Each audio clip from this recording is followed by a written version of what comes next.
ਮੀਆਂ ਸਾਹਿਬ ਨੇ ਤਾਂ ਇੱਥੇ ਤੱਕ ਇਹ ਗੱਲ ਕਹਿ ਦਿੱਤੀ ਹੈ, ਹੁਣ ਤੁਹਾਨੂੰ ਇਹ ਬੜੀ ਮਜ਼ੇਦਾਰ ਗੱਲ ਹੈ।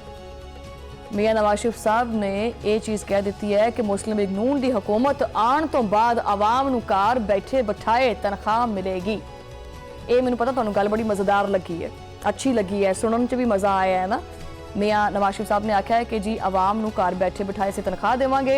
हुण एक घर बैठ के जिहड़ा ना तनख्वाह मिलण वाली गल दे उत्ते आवाम यकीन करदी है या नहीं करदी, इहदा पता जिहड़ा ना कहंदे ना पंजाबी दे विच इहदा कटाकटी जिहड़ा ना वो इलैक्शन वाले दिन निकले आवेगा। आवाम जिहड़ी है हुण इस सारियां गल्लां जिहड़ियां ने ना इन्हां दे उत्ते ਕੰਨ ਧਰਨ ਨੂੰ ਜਾਂ ਇਹਨਾਂ ਦੇ ਉੱਤੇ ਅਮਲ ਕਰਨ ਨੂੰ, ਇਹ ਜ਼ਬਾਨੀ ਖਰਚ ਨੂੰ ਮੰਨਣ ਵਾਸਤੇ ਤਿਆਰ ਨਹੀਂ ਹੈਗੀ। ਮੀਆਂ ਸਾਹਿਬ ਦੇ ਇਸ ਤਰੱਕਿਆਤੀ ਮਾਡਲ ਦੇ ਮੁਕਾਬਲੇ ਦੇ ਵਿੱਚ ਆਗੇ ਨੇ ਜਨਾਬ ਮੈਦਾਨ ਦੇ ਵਿੱਚ ਪੀਪल्स ਪਾਰਟੀ ਦੇ ਚੇਅਰਮੈਨ ਬਿਲਾਵਲ ਭੁੱਟੋ ਜ਼ਰਦਾਰੀ। ਉਹਨਾਂ ਨੇ ਆਖਿਆ ਜੀ ਮੈਂ ਵੀ ਹੂੰ ਯਹਾਂ पे। ਬਿਲਾਵਲ ਬਿਲਕੁਲ ਅਲੱਗ ਹੀ ਲਾਈਨ ਦੇ ਉੱਤੇ ਸੀ। ਉਹ ਨਵਾਜ਼ ਸ਼ਰੀਫ ਦੇ ਜਿਹੜੇ ਰਵਾਇਤੀ ਤਰੱਕਿਆਤੀ ਮਾਡਲ ਨੇ ਉਹਨਾਂ ਦੇ ਬਰਅਕਸ ਗਿਲਗਿਤ ਬਲਤਿਸਤਾਨ ਦੇ ਆਵਾਮ ਨੂੰ ਉਹਨਾਂ ਦੇ ਬੁਨਿਆਦੀ ਔਰ ਇੰਤਜ਼ਾਮੀ ਹਕੂਕ ਦਿਲਾਉਣ ਦੀ ਗੱਲ ਕਰਦਾ ਪਿਆ। ਵੈਸੇ ਬਿਲਾਵਲ ਸਾਹਿਬ ਇਹ ਜਿਹੜਾ ਸਿੰਧ ਦੇ ਵਿੱਚ ਹਾਲਾਤੋਂ ਵਾਕਿਆਤ ਨੇ ਪਹਿਲੇ ਉਹ ਤਾਂ ਠੀਕ ਕਰ ਲਓ। ਪੀਪल्स ਪਾਰਟੀ ਦੀ ਹਕੂਮਤ ਕਰਾਚੀ ਦੇ ਵਿੱਚ ਕਿੰਨੇ ਅਰਸੇ ਤੋਂ ਹੈ? ਸੌਰੀ ਕਰਾਚੀ ਨਹੀਂ, ਸਿੰਧ ਦੇ ਵਿੱਚ ਕਿੰਨੇ ਅਰਸੇ ਤੋਂ ਹੈ? ਸਿੰਧ ਦੇ ਹਾਲਾਤ ਵੇਖੇ।